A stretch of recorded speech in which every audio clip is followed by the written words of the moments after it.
Hey, what's up? This is Antonio. Welcome back to my channel. And who's ready for some fighting words? In this video, I want to do a recap for Canelo Alvarez and John Ryder. Really quick, if you like the videos, please take the time right now. Subscribe to the channel if you have not already done so. If you have and you have recently, thank you and welcome and thank you. Also, if you can hit that thumbs up button, it really does help support this channel. Let's talk about this video. So basically, the fight, I felt this fight is getting a lot of backlash. They're saying it was boring and all they can say whatever they want. I personally like the fight. I think it turned out to be much more of a fight than what we expected, especially Canelo Alvarez. When I think about this fight, it reminded me, now in terms of action, no. In terms of drama, no, it didn't. But there were spots where there was some drama. This fight reminded me of Gatti Ward 1 because Mickey Ward is coming in. He has a lot of losses. Obviously, you're going to go with the betting favorite, which is Arturo Gatti. It's in Arturo Gatti's backyard. Nobody's thinking much of Mickey Ward. I mean, especially on paper, there's nothing impressive about Mickey Ward. Then he gets in there, and Arturo Gatti realizes, oh, this guy's not going to go down easily. This guy can fight, and he's got a lot of heart. And John Ryder, contrary to, what Canelo Alvarez's record is when he's going up against European fighters, which he's just kind of smashing through those guys like it's going out of style, John Ryder did not get the email. Yeah, he lost, but he got back up. He faced adversity in many different forms. He's leaking like a faucet out of his nose. Nose is broken. Gets off the canvas. I mean, he's facing all types of adversity, and at no point whatsoever did you ever think that John Ryder was going to quit. He continued to come back. There was one point, I think it was round 6, and Canelo hits Ryder, but Canelo was one who had the look of like, when is this going to be over with on his face? You can see the frustration like, dude, you're supposed to go down from these punches. And Canelo was dropping some bombs with that right hand, not the straight, dropping some bombs with it. But like I said, Ryder was there to stay. He wasn't playing around, and he really did give me Mickey Ward type vibes. The toughness of Ryder, you can't discredit this man. This man came, he did not come for a check. He saw an opportunity. He was given an opportunity in this fight, and he really tried to grab the bull by the horns, and you got to give him full respect for that. And if you ask me, I think John Ryder's stock has shot way up, okay? And I feel like there's nothing but big and amazing fights after this for John Ryder. Amazing. That's all I can say on his behalf. Did he get the job done? No, he didn't get the job done. Maybe he could have been a little bit more comfortable at the weight. That was a thing when he was interviewed. But, I mean, the reality is he probably still would have lost. Let's talk about that straight from Canelo. He was dropping that thing all night. I mean, the only issue with that was, he wasn't very consistent with it. Like, he would throw it like maybe twice in a round or whatever, and I'm like, yo, if you step it up with that, or if you set that thing up properly. One thing I gotta give Canelo that we don't typically see from Canelo Alvarez was he was doubling up on the jab. For some reason, he can't get his jab pumping. It just wasn't working for him, and I really don't know why. This is what I feel. I feel like Canelo Alvarez was a little stiff. A lot of people are saying, oh, he should hang it up, and I'm like, first of all, the guy won. How you gonna tell a guy to hang it up and he won? Like, how are you going to tell him to hang it up? It's one thing if, like, out of 12 rounds, he only won, 7 or 8 or 7 rounds. But what are you talking about? He won. Like, he doesn't need to hang it up. I think he could have been more loose. I don't know, maybe if he properly warmed up. I don't know if he stretched out. I don't know. But he looked a little tight, especially with those jabs. And it was showing in those jabs. But I do give him credit for doubling up on the jab. That was something that, we typically don't see from Canelo Alvarez, doubling up on the jab. But in the same respect, we got to give it up to John Ryder with that body work. He was going to work on Canelo. People typically don't attack Canelo Alvarez's body. So I don't know how much that played an effect. I mean, it looked like it played an effect on Canelo Alvarez. It looked like it affected him more so mentally than physically at times. But Canelo Alvarez did have a look of frustration, especially going, I'd probably say, past round like 4 or 5. He had a look of frustration on his face, like, this is not supposed to be this hard. This dude is not supposed to be as determined as he is. But he was. Shout out to John Ryder. Another tool, John Ryder, a weapon of John Ryder, was that uppercut. That uppercut was vicious. It was snapping Canelo's head back. It was vicious. He was sharp with it too. That uppercut was something else. Here's the thing with John Ryder and the nose. If the nose were intact, could he have stepped it up even more? Because the reality is, with the nose being the way it was, it affected his breathing, in which case you can't ramp it up as much as you could if your nose is intact. Now, based on that performance that we saw with a compromised, nose, he still put on quite a showing. However, if he were fully intact, could that fight have been any closer? Or could that fight turn into an upset with Canelo Alvarez not looking so great? Because honestly, John Ryder was there to stay. He was there to fight. He was there to conquer. And like I said, no, he didn't get the job done, but he wasn't going anywhere.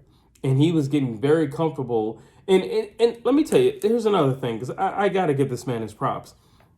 Although he was compromised the way he was, he chose to fight in the pocket. He didn't choose to be on the outside all night. Like, he was comfortable in the pocket. And you got to give him respect for that. Because if you never had a bloody nose or a leaking nose the way he had, or a broken nose, it's just, on top of it being painful, it's annoying. And it affects your breathing. It affects a lot of things, and obviously another thing would be just the fact that you don't want to get hit in it. And again, John Ryder was right there in the thick of it. So we got to give him respect for that. Where was Canelo's head movement? That's one of my questions. Where did the head movement go? It was gone, completely gone. Canelo took more of a beating than he had to take. I'm not saying John Ryder beat the brakes off of him or anything, but Canelo Alvarez was definitely in a fight. And Canelo Alvarez knew he was in a fight in that moment.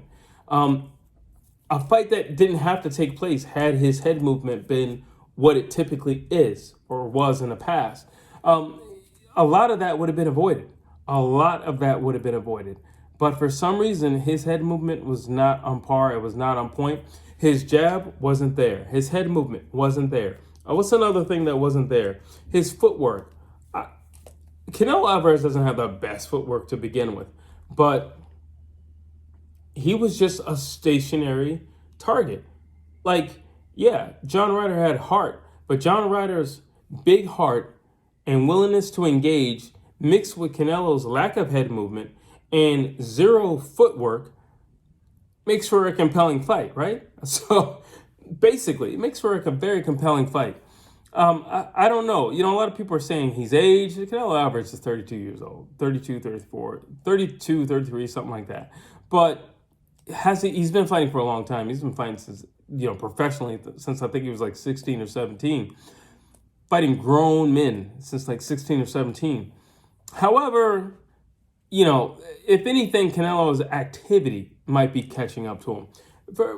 It's amazing that boxing is the only sport where if you lose, we didn't even get there because Canelo won. If you don't look what we expect you to look like, he should quit. He should retire. Yeah, he's over it. He's past it. Like, who are you to tell somebody with their past, or if they're as bad as you're making them out to be? Styles make fights, but sometimes personalities make fights. John Ryder had a personality and a character trait that wouldn't allow him to quit. That makes fights as well. Very, very compelling fights. That makes fights as well. And I don't care if you're eons above somebody. You remember this guy named Marcos Maidana? And he fights Floyd Mayweather, and everybody thinks, Floyd's just going to wipe the floor with this guy. He's just a barroom brawler. And then he gives Floyd, the run of his life. Yeah, the same thing here with John Ryder. So does that mean that Floyd Mayweather retired after that? No, he fought him again. And then he looked good after that? Yeah, he looked good after that. Sometimes it's the personality. Sometimes it's the no quit, no chill personality of the individual you're fighting. And that's a reality. And that's a true thing. That's a real thing. And you listen, you might be able to beat the guy, but you can't beat his spirit. You can't beat that spirit that dwells within him. And John Ryder had a real warrior spirit. And that warrior spirit is just not gonna allow you to lie down. Period. I don't care who you're facing. John Ryder could have been facing King Kong and he wasn't gonna lie down. So basically, I'm just trying to give John Ryder his credit. But also, let's give Canelo his credit as well. Listen, Canelo could have played it safe. I mean, he could have just like tagged him up here and there and rode the fight out. But instead, he chose to fight like a real Mexican warrior, and that's exactly what he did. He stood right there. Especially when John Ryder was compromised, that fight didn't have to be as dramatic as it turned out being. I feel like he could have avoided a lot of things that John Ryder was showing, because John Ryder was kind of just doing the same thing over and over and over again. But then again, Canelo was as well, but Canelo wasn't compromised. That's the difference. Canelo wasn't compromised. Canelo wasn't down in points. Canelo wasn't down in rounds. That's the difference. So I guess my last question is, was that the performance of a pound per pound king?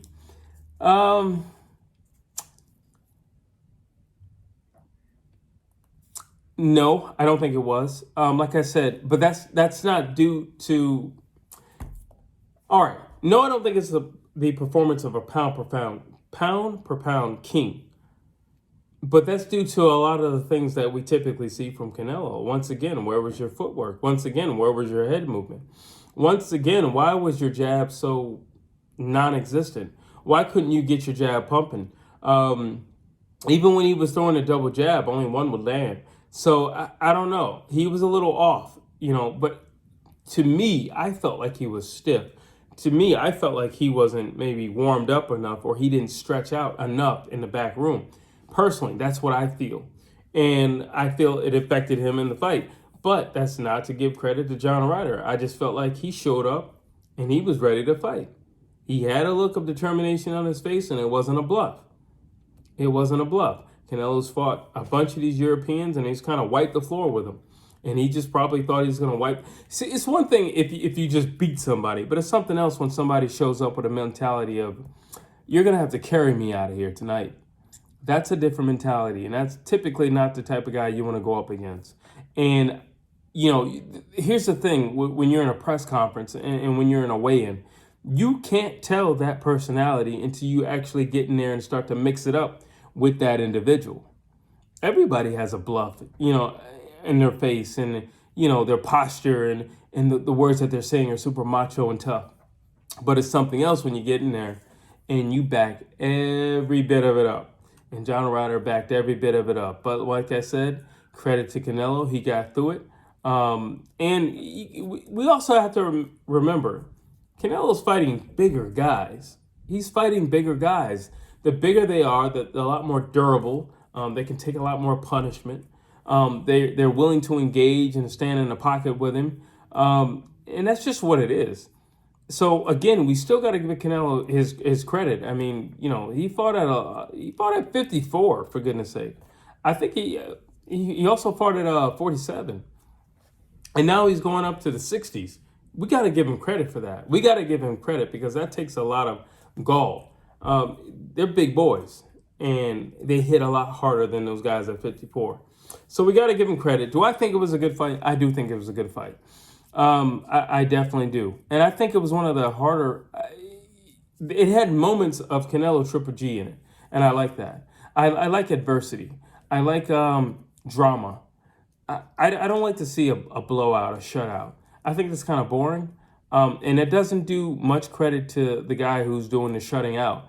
If anything, it kind of looks like, a bullying type of thing. Like you look at any of Roy Jones fights in the 90s. It's cool to watch because of the things he does. But then at some point, it's like, all right, this doesn't need to go on anymore, basically. But overall, I was pleased with the fight. And no, I do not think that Canelo Alvarez needs to retire. I think that's silly and that's foolish talk. But those are my thoughts. Drop your thoughts down below. As always, I would love to hear what you have to say. And please like, please share, please subscribe to this channel.